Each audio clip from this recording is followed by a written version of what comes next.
ये कहानी एक ऐसे कबाड़ी वाले के बारे में है जो गांव-गांव घूमकर कबाड़ा इकट्ठा करने का काम करता था। और एक दिन उसके साथ होता है एक ऐसा हादसा जिसके बारे में आज आपको इस कहानी में पता चलेगा।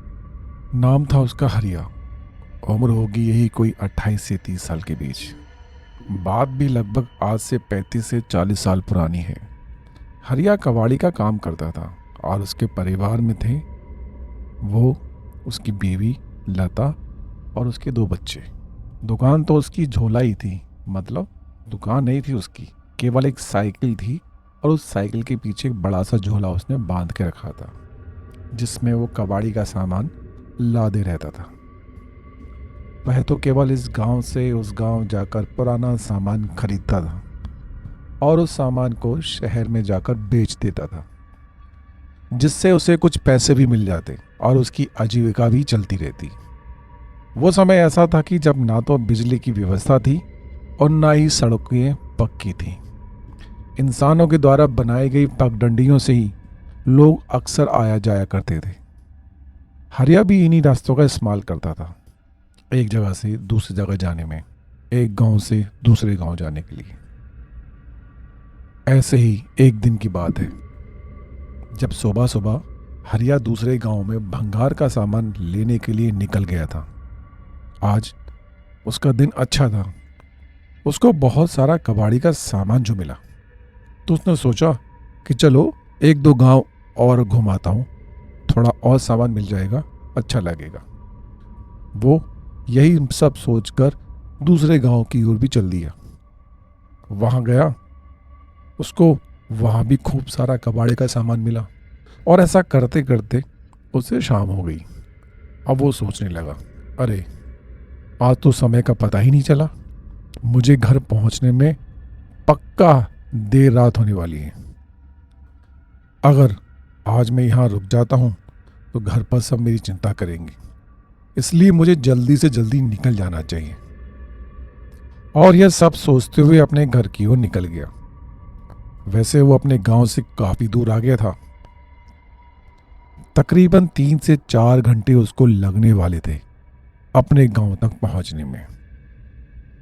तभी हरिया ने मनी मन में, हे भगवान, आज काम के चक्कर में बहुत लेट हो गया हूं। घर पर लता और बच्चे मेरी राह देख रहे होंगे। मुझे जल्दी से जल्दी घर पहुंचना चाहिए, आज वास्तव में बहुत देर हो गई है। उसके घर का रास्ता वैसे तो बहुत लंबा था, पर अगर वो जंगल वाले रास्ते से जाए तो शायद जल्दी पहुंच जाएगा। वो ये सब सोचकर जंगल वाले रास्ते की ओर चल दिया। रात के करीब कुछ 10 बज रहे होंगे। उसे जंगल से थोड़ी दूरी पर एक लालटेन और आग की रोशनियां दिखाई दी। वो देखकर उसे थोड़ा सुकून मिला कि चलो, कम से कम मैं जंगल में अकेला तो नहीं हूं। पर थोड़ा आगे जाने के बाद उसे वो रोशनियां दिखाई देना बंद हो गई। अब हरिया जो था वो धीरे धीरे आगे बढ़ रहा था, पर उसके सामान की वजह से ना वो थोड़ा थक भी रहा था, तो वो थोड़ा आराम करता और फिर आगे चलने लगता।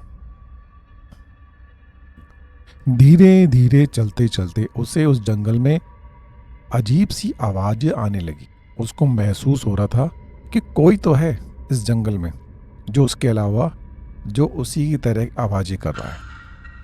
जंगल में वो चलते समय जिस तरह की आवाजें कर रहा था, चलने में उसकी साइकिल की आवाज़, सेम उसी तरह की नकल कोई और भी कर रहा था। थोड़ी दूर चलने पर हरिया को एक गंदी सी बदबू भी आने लगी, तो उसने सोचा शायद ये बदबू खराब पानी की होगी जो यहाँ जमा हुआ है। शायद यह बदबू खराब पानी की होगी जो वहाँ जमा हुआ होगा, और यह अजीब सी आवाज़ शायद साइकिल में रखे कबाड़े के से सामान से आ रही है। थोड़ा आगे जाने पर उसने फिर से महसूस किया कि पेड़ों पर कोई है, शायद कोई पक्षी है। पर फिर उसने देखा कि वह जो कोई भी था वो एक पेड़ से कूदकर दूसरे पेड़ पर जा रहा था। थोड़ी सी चांद की रोशनी रात में थी, जिससे ज़्यादा दूर तो नहीं, लेकिन हरिया पास पास की चीज़ें आराम से देख पा रहा था। हरिया ने गौर से देखा। उसने देखा कि वो एक बड़े बालों वाली एक बूढ़ी औरत जो कि इधर से उधर एक पेड़ से दूसरे पेड़ पर कूद रही थी। यह देखकर हरिया तो डर गया, क्योंकि किसी भी बूढ़ी औरत का एक पेड़ से दूसरे पेड़ पर कूदना बिल्कुल भी आम बात नहीं थी। हो ना हो ये एक चुड़ैल है। और बस यही सोचकर हरिया के पसीने छूटने लगे। पर हरिया ने अपने डर पर काबू पाया और सोचा, तेज तेज साइकिल चलाता हूँ और जल्दी से यहाँ से निकलता हूँ ताकि इससे जान बचे। भगवान जाने क्या चीज़ है वो।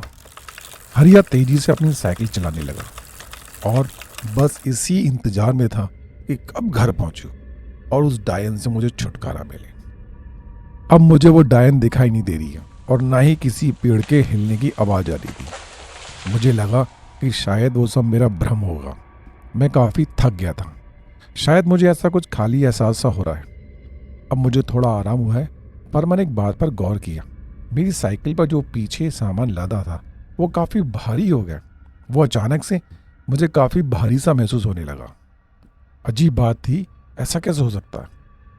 मतलब शायद या तो मैं थक गया हूँ, तो मुझे ऐसा लग रहा होगा। तो मैंने थोड़ा रुक गया और आराम करने के बारे में सोचने लगा। मैं आराम ही कर रहा था, तभी मैंने अपने पीछे किसी की सांसों की आवाज़ सुनी।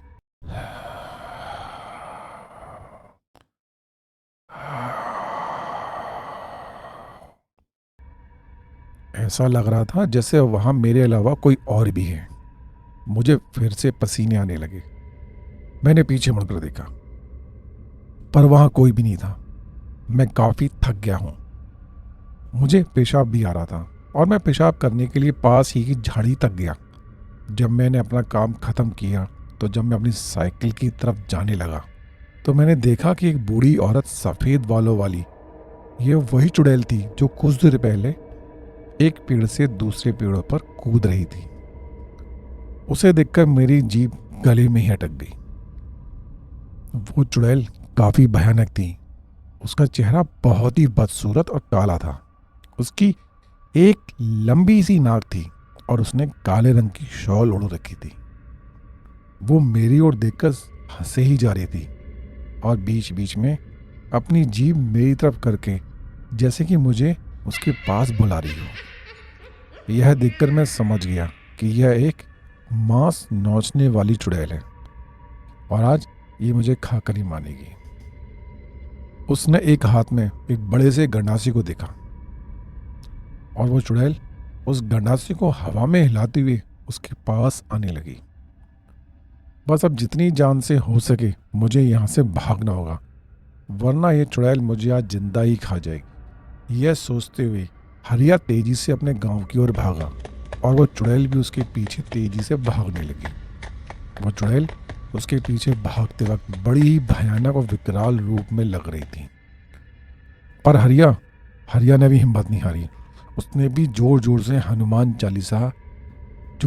हनुमान जी का नाम लेते हुए भागना शुरू कर दिया।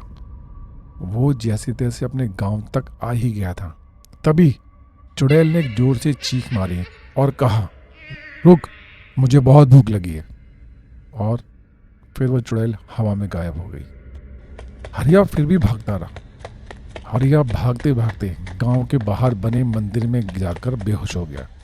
फिर अगले दिन जब उसको होश आया तो सभी ने उससे पूछा, क्या हुआ हरिया, तेरी ऐसी हालत और तू यहाँ क्यों सो रहा है? देख, पूरी रात तेरे बीवी बच्चे कितनी चिंता में थे। चल अब बता, तेरे साथ क्या हुआ था? फिर हरिया ने पूरी बात बताई तो वो सब लोग उससे बोले, अरे तेरा दिमाग खराब था क्या, जो तू उस मांस नौचनी के जंगल से होकर गुजर कर आया? खैर, तेरा भाग्य अच्छा है जो तू बच गया। शायद तुझे भगवान ने बचा लिया, धन्यवाद दे। फिर हरिया आवाज से उठा।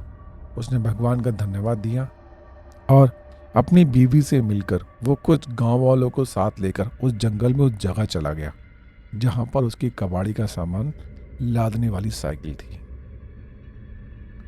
वहां उसने देखा कि उसकी साइकिल पर खून के निशान थे और कुछ सामान भी गायब था।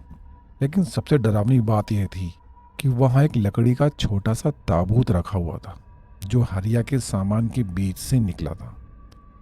ताबूत के अंदर एक मानव खोपड़ी थी जिस पर किसी ने ताजा खून से कुछ लिखा हुआ था। हरिया ने पढ़ने की कोशिश की, लेकिन वो उन शब्दों को समझ नहीं पाया। यह घटना हरिया की जिंदगी के सबसे डरावने अनुभव में से एक बन गई। उस दिन के बाद से हरिया ने कभी भी जंगल के उस रास्ते का रुख नहीं किया और अपनी कहानी से गांव के अलावा आसपास के जितने लोगों से मिलते सबको वो सावधान कर देता। लेकिन उसके मन में वो रात हमेशा के लिए छुप गई।